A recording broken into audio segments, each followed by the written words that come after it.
So I have a question for you. Do you tell your patients that they need to be having family meals?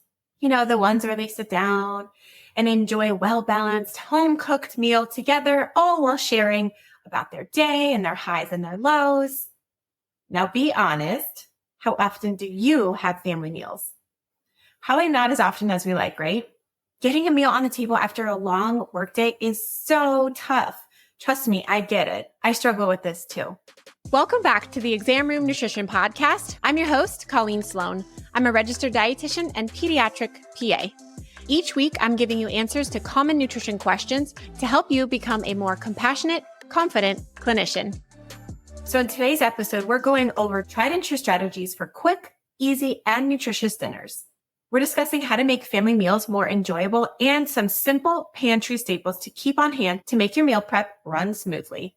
We're going to talk a lot about expectations and what a, quote, family meal actually looks like. This discussion is going to be so helpful for pediatricians, family practice clinicians, and busy parents alike. Now, as a pediatric PA, I talk about family meals all the time. So I'm especially excited today because our guest is the go-to expert in creating stress-free family meals that bring everyone to the table.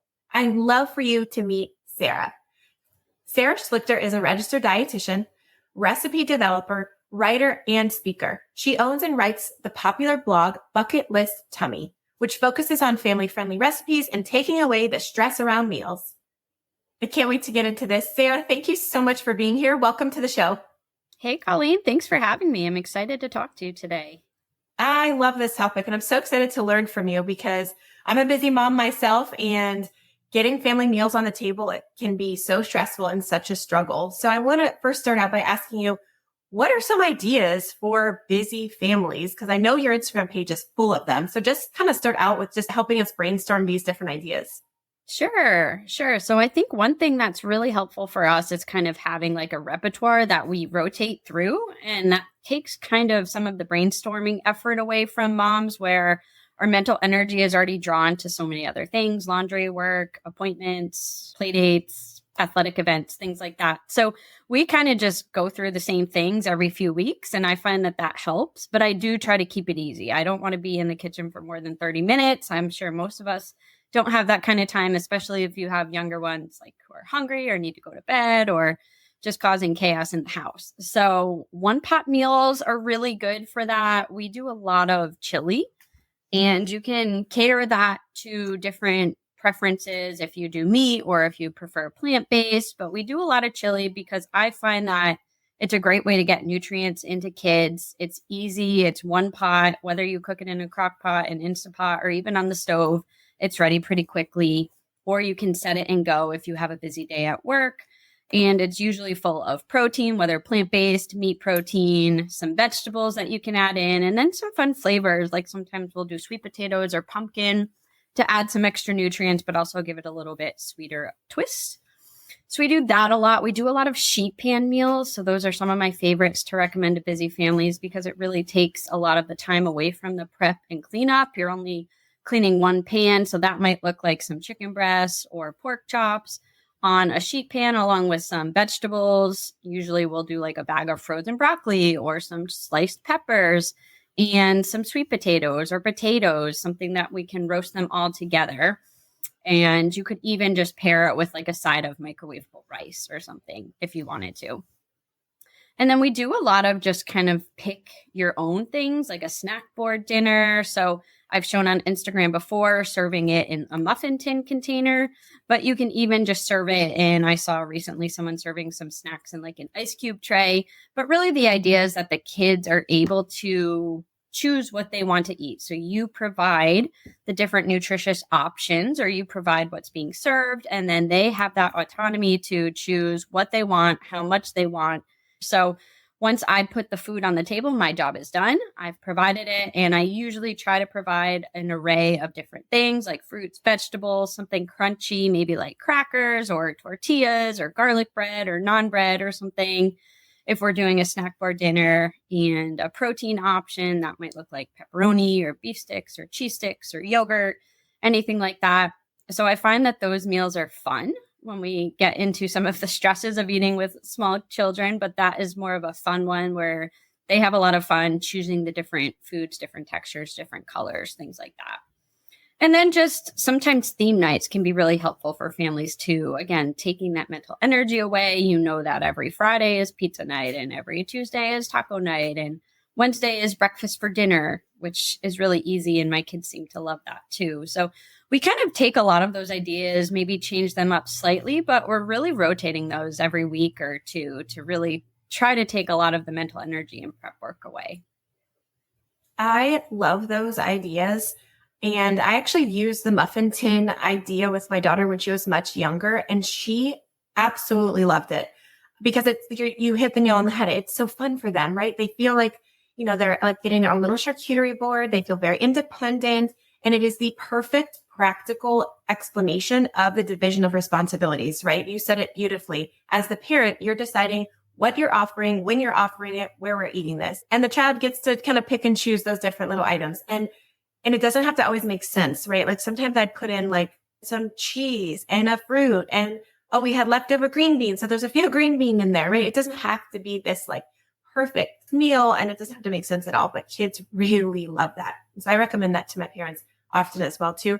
All right. So let's move into some details on what are some pantry staples that we can suggest our parents keep on hand to make these nights much more easy and more practical. Absolutely. So I'll usually start with canned food. So canned beans and legumes are so helpful. I would love to cook dry beans all of the time, but canned beans are just so easy and so quick. And in this stage of life, that's what we rely on a lot for those chilies, for tacos. I'll just add it to rice bowls. My kids tend to love beans, so I can really add them to anything. And that's kind of a surefire way of getting that protein and fiber in. We do some canned seafood. I personally eat a lot of it, so I think it's a great pantry staple, and it's a great way to slowly introduce that to children. So we'll do some canned tuna or salmon occasionally. Canned vegetables are also another big one. We use those a lot in our chili or soups, but they're easy to just throw in lunch. We'll do some dried fruit. So whether we're talking about nuts or trail mix, I think that can be a really nutrient-dense snack option for kids. And again, it's something they could make on their own if you put the ingredients out and say, let's make a trail mix. What would you put in here? So giving them, again, that autonomy and that agency in the decision really makes them more likely to eat it. And then oats, pastas, sweet potatoes and potatoes, tortillas, breads, grains. We do quinoa, couscous, and farro pretty often in our house. So those are what come to mind for our main pantry staples. And, the freezer is a whole different thing, but I kind of consider frozen vegetables as a pantry staple just because we always have them. And they're very cheap and budget friendly, and they're easy to really just microwave and add to any meal. So let's linger here a little bit because you'll hear some gurus that have zero nutrition education and zero qualifications on social media that want to say that fresh fruits and vegetables are most nutritious, and shame on you if you ever give your kids and your family frozen or canned vegetables. How would you respond to that individual? Yes, I think these messages are so harmful. And first of all, as moms, when we're getting those messages, we internalize it and we think we're doing something wrong, right? We're always trying to provide the best for our children, and we're working hard, and we're trying to spend the least amount at the grocery store to have more expendable money elsewhere, and groceries are going up. So this idea that we can only buy fresh food for the most nutritious option is very elitist, and it's really not accessible for many families. And it's not true, to your point. So we know that when vegetables or fruit are picked and they are flash frozen, they have their highest nutrition content in that aspect. So once they are put right in the freezer, they're not decaying over time, if you will. Whereas sometimes if you're at a grocery store, you don't know how long that fresh fruit or vegetable has been out on the shelf. It could have come from miles, hundreds of miles away across the country for all we know. So the nutrition content might not be as high as you would expect. So to counter that argument, I would say, first of all, we know that's not true. We have a lot of studies showing that the nutrition content of canned and frozen is just as equivalent, if not higher, than fresh. And it's just more accessible, more budget friendly, and it's going to lead to less food waste over time. So I really encourage families, and we use them all the time. So it's not just me preaching. I totally believe in this as well, that they are easy ingredients to use as canned or frozen, more so than fresh. I completely agree with you. And thank you for noting that as moms and women, especially, we do internalize that feeling like I'm not providing the most nutritious food. It can be really, really challenging to hear those messages. All right. So as a pediatric PA, I hear all the time that family meals are awful and they're not enjoyable when you have an infant or just a wiggly 1 or 2-year-old and then a toddler who is extremely selective and kind of throws a temper tantrum every time they bring them to the table, and mom and dad are then arguing. So it's just a really negative environment. So I would love for you to give us some tips and tricks on how do we make family meals more enjoyable? Definitely. Oftentimes they are stressful, and sometimes that puts a blockage for us as parents knowing, well, my kids aren't going to eat this, or they're going to throw the food everywhere, or they're going to be fussy. You know, there's so many obstacles to it that sometimes that puts a blockage before it makes us not even want to attempt them. So first and foremost, I like to say, like, let's make our expectations realistic. When you have small children, they're not just going to sit in the same seat the whole dinner. They're not going to eat in a mature way and have wonderful, fluent conversations with us like we would expect from other adults. So I think we have to be really practical when we're talking about small children. Even, you know, as children are growing up, they're aging, their brain is maturing. So they're just not able to accomplish as much as we want them to as parents. So first off, I think we have to have realistic expectations. If we go in knowing it's going to be a little bit messy, they might not eat everything, that's okay. It's actually, when we're talking about family meals, it's really less about the nutrition and more about the overall experience anyway. Just having them watch us eat things as parents and model, having a conversation, showing an interest, increasing those family bonds and the family dynamic. So as parents, I do want to remind us, take some of the pressure off, because it's not just about what your kids are or are not eating, but it's just the whole act of sitting down and doing it together. But some things that I think really help us are, first of all, putting our phones away, because they're distracting for us, but also for children. So if I'm trying to film something or take a picture of a recipe, which sometimes I'll try to do to share with followers if I have a tip, my 5-year-old will say, all right, mom, no phone time. You got to put it away. And I respect her for calling me out like that, because I'm like, you're right. Let's sit down. We need to eat now without any external distractions. One thing that I really try to have them do, and this is going to be dependent on the ages of your children, but as they get older, they can take on more responsibilities. I'll have my 5-year-old and sometimes my 3-year-old help set the table. That might just look like putting napkins or paper towels out, putting the plates out, pouring water, just giving them those responsibilities. They're already more invested in this experience because they're playing a role in it. So whatever that might look like. If you have older kids, it might mean, you know, serving some food on the plate, or putting some butter on bread, or bringing a bowl of food to the table, you know, anything like that. It can be really, really helpful to, first of all, give them responsibility, but also let them play a role in the meal. With that, if there's any preparation that they can do before, is also very helpful. So that could even start with picking out the groceries, or talking to your children and saying, we could have this or this for dinner, which sounds good. Or what would you prefer? Would you prefer pasta with zucchini? Or would you prefer chicken with rice and green beans? So you're giving them that option. They know what to expect. It's not really a surprise come dinner time. So I do find that that can have a little bit less resistance with children. Another fun thing that I have always done, and I've called it a communal bowl, but it's really just a bowl that I place in the middle of the table, and I don't always bring attention to it. Sometimes I'll put it down before we even start eating. But it's really, to your point before, some leftovers from previous meals, or it's some fresh vegetables that I have cut up. If I have the time, I might have my 5-year-old help me cut the peppers or broccoli into little baby broccoli florets. We'll have some ranch or hummus. I might have some crackers. I might have some chips and salsa. It really just depends. But the goal of this bowl is, if they eat absolutely nothing on their plate, I know that there's some safe foods on the table that they'll eat that do provide some nutrition. Now, ideally, it's not a whole meal and they're not just eating from the communal bowl, but it's there. They can grab it. They can add to their plate with the food that's there. There's usually fruits, vegetables, and some color options there. So I feel good about that. And then with younger children, I also find that just making it fun in any way you can. No, I know at the end of the day as parents, we're spent. We don't really have the mental energy. We don't always want to play make pretend or make anything extravagant. But even if I have my girls go put on a dress up, I'm serving dinner for Elsa and Anna tonight, and this is what they're eating. Are they ready? And they get really excited and go put on their dress up clothes and come down. And it's funny for me as a parent, but it does make it more enjoyable because they're so cute and they're here and this is a big deal for them and they're showing up for this dinner. So again, if they eat nothing, it's more about the experience. It's more about the memories and whatever other family things work for you. If you're a family who does a blessing or says grace, I think that can be great.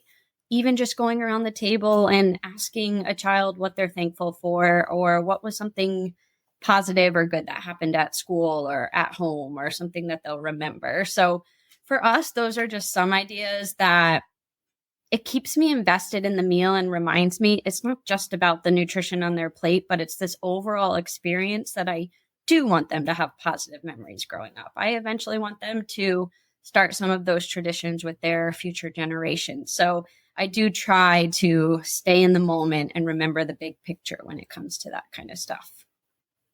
I love those suggestions, especially the dress up, because boys can do this too. Spider-Man, Batman, whatever they're into. And, we have buckets full of old costumes or just t-shirts that they've gotten along the way. And I think that is so awesome. And again, because you're teaching them how to have the experience with dining, you think of ourselves as adults. I love getting dressed up and going out to dinner on a date. I'm dressed in scrubs every day with my hair up. So it's really nice to put on something nice and go to a meal. And so that's kind of a new skill that they're learning of like, oh, this is something special and I get to enjoy it and be excited about participating in that. As you were talking, I was thinking about my next question and it's, what do we do for the child who won't even sit at the table or come to the table at all? And honestly, I think that's a great technique is say, hey, go throw on your Elsa dress, and see if that works. But sticking to this question, what do we do for the wiggly child who is like up and down, out of the table, out of the chair? They're too old for high chairs. So we can't strap them in because I know that gets annoying as an adult and stressful, right? For the parent, because you're like, oh my gosh, just please sit down. I want to sit down for 5 minutes. Right. So besides dress up, what are some ways that we can get kids to sit at the table? Yeah, this is a great follow-up question. And to your point, what you just mentioned, I did want to just add something else that it is about the experience. And sometimes when we're providing so much pressure, trying to make them sit still or finish the food on their plate, in their mind, that is becoming a negative experience for them. So we want to try to stay away from that. So that's where we find that if we make it fun, at least they start to associate a family meal with a more pleasurable experience. So again, hopefully that leads to them eating. But, if in the beginning we take baby steps and it's, okay, let's try to sit down for 5 minutes. I think I saw somewhere, it was one of the big parenting accounts on social media say that, again, going back to realistic expectations, like for every age that they are, you can expect them to sit for 2 minutes longer, for example. So like a 3 or a 4-year-old, they're not going to sit for 10 or 15 minutes. It's probably going to be like 5 to 7 minutes. And if you have like a timer with the sand, if you have something visual, that can be helpful for them to equivalate what that looks like because they don't know what 5 or 10 minutes is like. But if they have something that they can go by, that can be really helpful. I also find that, again, sometimes taking the pressure off and having like coloring books and markers on the table. Now, everyone's family dynamic is going to be different. Some families might not want any extra distractions or anything. But for us, when I'm trying not to pressure and put so much emphasis on the food on the plate, again, I want them to just be with us and talk. Sometimes having a distraction like that is helpful. And then again, I would, if we can involve them beforehand. So I think a lot of this resistance starts where maybe they're playing or they just got home from school or, there's a lot going on and we're trying to make this really strong transition from what they're doing to sitting at the table and eating the food in front of them where they've had no agency in the decision at all. So I think if we can ease that transition a bit, and that might look like trying to involve them in the prep work or asking your son, hey, do you mind just putting these cups on the table? Or mommy or daddy are going to have some water. Do you mind putting some ice in this cup? Or where's the baby forks? Could you go put that at the table? So trying to involve them could help. And this is going to be a little bit specific, or it'll change a little bit depending on the child. But if we can involve them in some way. And then the other technique that comes to mind is just if they want to sit at a separate table for the time being, maybe we can use that as a stepping stone. So maybe you have a little kids table with little chairs, because maybe, like you said, they're too big for a high chair, but they're squirmy at the table. Maybe it's too overwhelming. So if we can take a stepping stone, and if we don't want to use a booster seat, maybe we have a little table, put their meal there. They're still very close to us, maybe right next to us. We can still talk, or maybe give them something to work on while we're eating. So it's just a more pleasurable, less chaotic experience overall. Great tips. Now, some pushback that I get as a PA is they'll say, well, what do I do if they didn't eat anything and they want to get up? You know, it's been, let's say 4 or 5 minutes. They didn't touch a meal and they want to go. What should we say to the parents? Is that okay? Should we have a minimum of you have to take 2 or 3 bites? Or what is the healthiest strategy to use regarding this issue? Yeah, it's a tough question, because again, I think it might change based on the family. So some of this is like knowing your children and gauging their hunger, because their hunger is not always in tune with ours, and their stomachs are really small. So sometimes we're serving these large amounts of food that's really intimidating for them, and they really only need a couple bites to get what they need. So children are intuitive. We do have to remember that. However, as they age, they can get a little tricky, and maybe they'll say they're not hungry for dinner, and then right before bed, it's like, well, now I'm hungry, or I want a snack. We've been through that. We go through that weekly. So I think that's a normal part of growing up and learning. Now, for those kind of situations, I would tell parents, I think some boundaries are helpful, and determining what those boundaries look like in your house is just something you want to be consistent with. So whether it's, okay, if you're not hungry now, just sit at the table and color, because we're still eating and we have to stay seated until everyone's done eating. Or it might look like, okay, letting them go do their thing so you can enjoy your dinner, and then trying again in 5 minutes. It's definitely not black and white, because all kids are going to be different and going through different developmental phases and things like that. But I do think finding some boundaries that work for your family, and whether that might be they eat a smaller dinner and a bigger lunch. Most kids just front load their calories anyway. So when it becomes later in the day, they're already getting tired. Their appetite's not as high. So we can plan accordingly as parents. Maybe we're serving bigger snacks or more nutrient dense options at breakfast and lunch, knowing that dinner during different growth periods or different phases is just going to look a little bit different. So I think it goes back to having, relaxing our expectations and being practical with our children, and figuring out what sort of boundaries work to make it more enjoyable for you too, because it's about the kids, but it's also about the parents. We don't want to be stressed out this whole time, because that's going to take away our initiative to even want to sit down as a family. I love this conversation so much, because it really sounds like we're shifting the mindset around what a family meal is, right? You could see the Pinterest family, and they're eating 6-course meal, and the children are all sitting quietly and perfectly. But like you've been saying, and you keep going back to this time and time again, and I think it's so important as clinicians that we relay this to our patients, is to just change your expectations a little bit. And that can kind of ebb and flow with each week, with your schedule, with your mental capacity. I know there's some weeks where I'm just like, I have nothing left to give. We're getting rotisserie chicken, and that's it. Like, it's literally just chicken tonight, because that's all I can handle. But it's a more enjoyable meal for everybody, because I'm not stressing out in the kitchen, trying to figure out a dinner. We're all just sitting around laughing about our day. And so I think we can teach our patients to shift their mindset and just to have a little grace on themselves and on their kids. It can make the journey of feeding our kids so much more enjoyable. So this has been so helpful. So any last comments that you wanted to add to what we've discussed today? Yeah, I was just going to echo what you said, to just think about family meals differently. One thing that even I was learning more about this year is that, family meals could be meals with neighbors. It could be a picnic outside.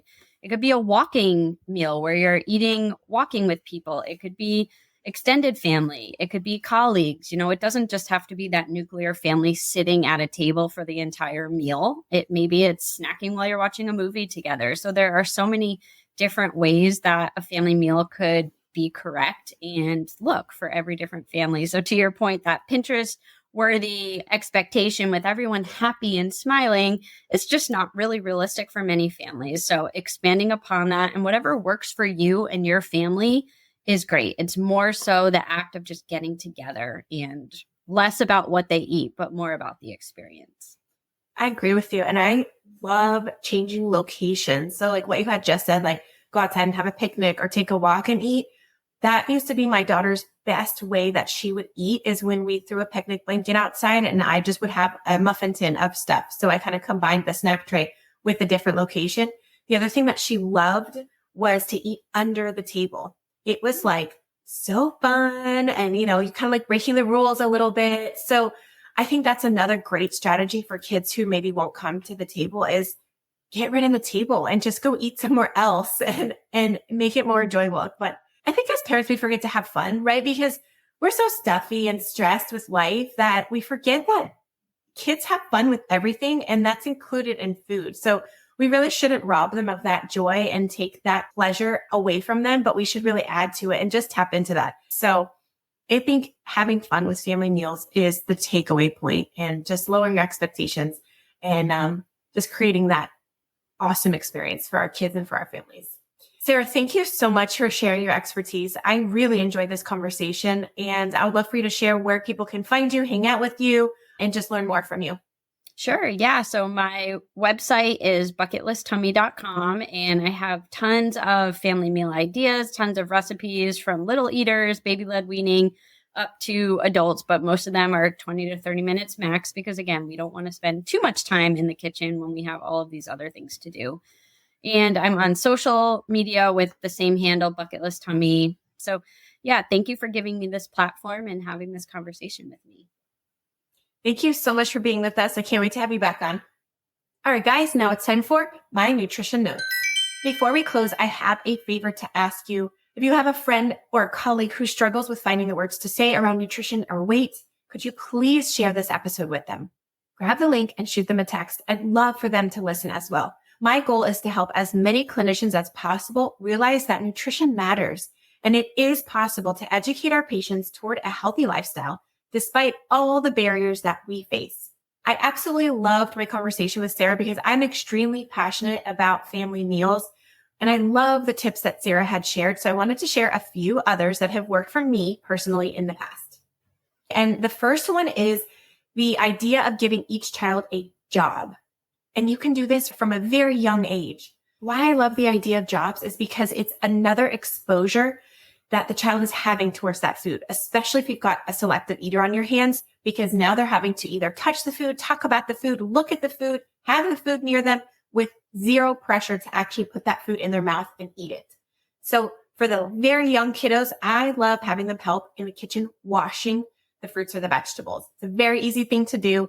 Either get them a colander or just let them splash in the sink. They love it. It's fun. They love water. And so just let them pre-wash the veggies for you.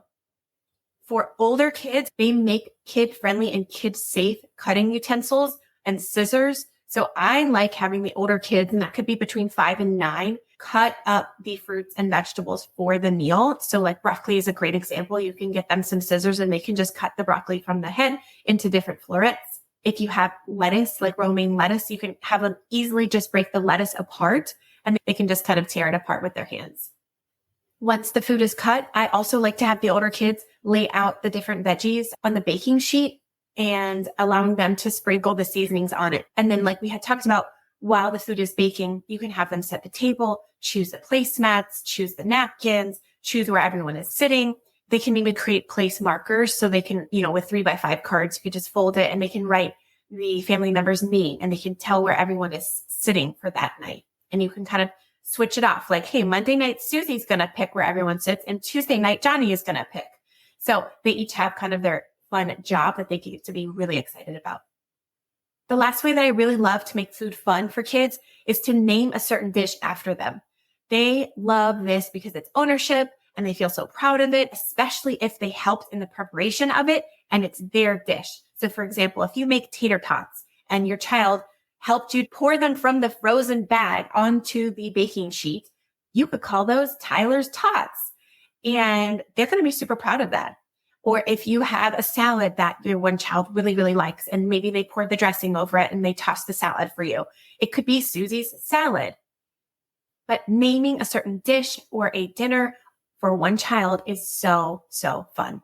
So I hope today's content was really valuable for you and that you learned some tips that you can suggest to your patients and parents to help them have more stress-free, fun family meals. I just wanted to express my heartfelt gratitude for you for choosing to hang out with me. I know you have so many options in the podcast world, and I really am so thankful that you choose to listen in and to learn from me. If you want to connect with me, you can find me on Instagram at Exam Room Nutrition. Well, that's it for today. So as always, let's continue to make our patients healthier, one exam room at a time. I'll see you next time.